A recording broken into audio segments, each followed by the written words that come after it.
Pemirsa Polresta Sorong Kota menggelar pertemuan khusus bersama tokoh agama, perempuan, dan pemuda di Kota Sorong, Papua Barat Daya. Pertemuan itu terkait maraknya persoalan begal hingga curanmor di wilayah hukum Polresta Sorong Kota, Polda Papua Barat. Untuk informasi lebih lengkapnya terkait berita ini, kita telah terhubung bersama rekan Safana Sari, wartawan Tribun Sorong yang akan melaporkannya untuk Anda. Rekan Safana Sari, silakan laporan selengkapnya, rekan. Ya, benar sekali Justina dan juga Tribuners dimanapun Anda berada. Pada sore hari ini dapat saya kabarkan dari Kota Sorong, Papua Barat Daya bahwa menyikapi maraknya kasus begal dan juga curanmor di Kota Sorong ini, ada berbagai upaya yang dilakukan oleh jajaran Polres Sorong Kota untuk menekan ruang gerak para pelaku begal ini di wilayah Kota Sorong. Nah, mulai dari sweeping malam hingga eh, razia kendaraan di lampu merah, nah termasuk eh, mempertemukan beberapa tokoh masyarakat yang ada di wilayah Kota Sorong untuk mendengarkan solusi-solusi yang mereka tawarkan untuk penanganan persoalan begal di Kota Sorong itu sendiri. Nah, melalui kesempatan tersebut, Kapolresta Sorong Kota, Kombes Pol Happy Perdana Yudianto menjelaskan bahwa dalam pertemuan tersebut pihaknya baru menerima beberapa eh, masukan dari masyarakat, mulai dari tokoh masyarakat, dari tokoh agama, pemuda dan tokoh perempuan serta tokoh gereja. Eh, Mereka menyarankan agar persoalan-persoalan seperti ini bisa disikapi secara arif dan bijak begitu. Nah, melalui momentum tersebut, ia juga menerima laporan, menerima masukan terkait dengan sikap tegas kepolisian untuk melakukan tindakan eh, preventif hingga penembakan di tempat begitu Tribuners.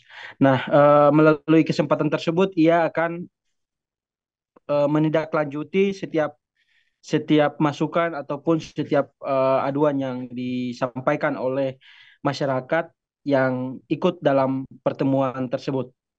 Selain itu, dalam momentum tersebut ia juga menerima beberapa saran ataupun kritik yang dilontarkan oleh para peserta terkait dengan maraknya maraknya begal di Kota Sorong ini, salah satunya yaitu terkait dengan persoalan ekonomi ataupun persoalan perut begitu.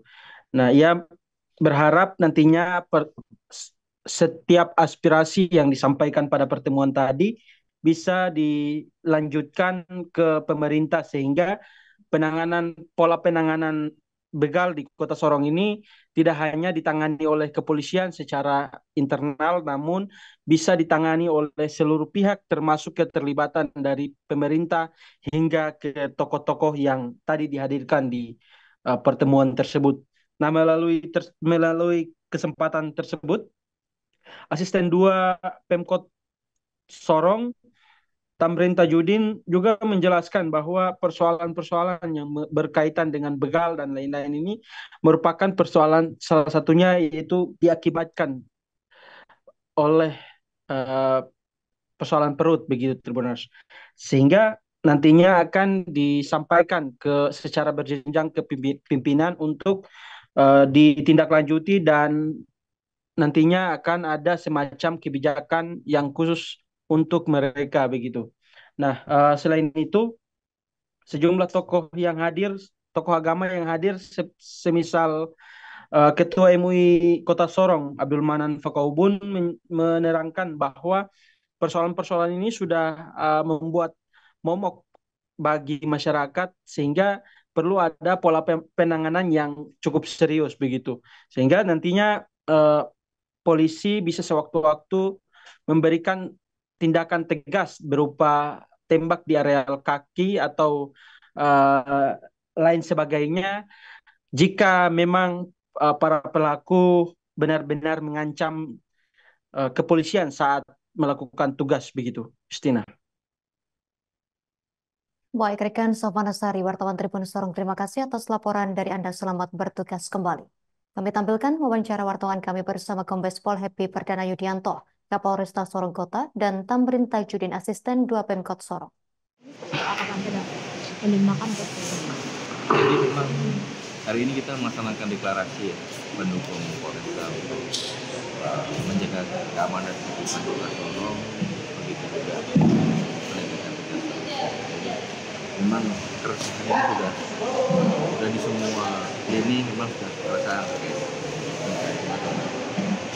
legal, soal mobil. Makanya itu kita sudah upaya-upaya sudah kita lakukan, tapi masih ada terjadi. Makanya kita hari ini, siang ini kita kumpulkan seluruh tokoh-tokoh, tokoh pemuda, tokoh perempuan, tokoh agama, dan sebagainya untuk memberikan saran, masukan lagi pada kita. Kira-kira apa lagi yang kurang yang belum kita lakukan. Tadi juga terkait diungkap di diskusi terkait masalah ekonomi, kenapa para pelaku tidak melakukan tindakannya, itu adalah faktor-faktor yang mendukungnya, baik itu ekonomi, keluarga, dan lain sebagainya. Ini yang nantinya menjadi PR kita bersama, yang kita dudukkan bersama itu adalah wali kota, diwakili Pak Asisten 2, supaya ini loh kita ada masalah ini, mari kita selesaikan bersama. Polisi hanya bisa melakukan tindakan-tindakan yang sifatnya preventif dan juga represif. Nah, setelah kita tindak represif, kita tangkap dan akhirnya mereka menerima hukuman. Nah, setelah mereka keluar dari LP ini, apa yang harus kita lakukan? Tetap membiarkan mereka dengan kembali ke jalannya yang dulu, atau kita bidik kemudian kita beri keterampilan dan Assalamualaikum warahmatullahi wabarakatuh. Saya pikir apa yang tadi sudah kita sepakati bersama, bahwa memang kita ketahui tidak akan mungkin berpijak di kakinya sendiri untuk menang di masalah ini. Semua pihak terlibat, termasuk pemerintah. Banyak hal yang sudah kita lakukan sebenarnya. Memang kita ketahui akhir-akhir ini seiring dengan perkembangan bahwa Kota Sorong ini kan sangat sensitif untuk dilihat oleh masyarakat yang datang ke Kota Sorong. Masyarakat Kota Sorong kurang lebih hampir 300.000, itu punya tidak berimbang dengan keberadaan rasio jumlah kepolisian yang ada. Untuk itu pemerintah mengimbau terus menggiatkan apa yang sudah pernah terjadi di era tahun 80-an, 90-an, untuk kita giatkan kembali Pamswa Karsa. Download Tribun X sekarang, menghadirkan lokal menjadi Indonesia.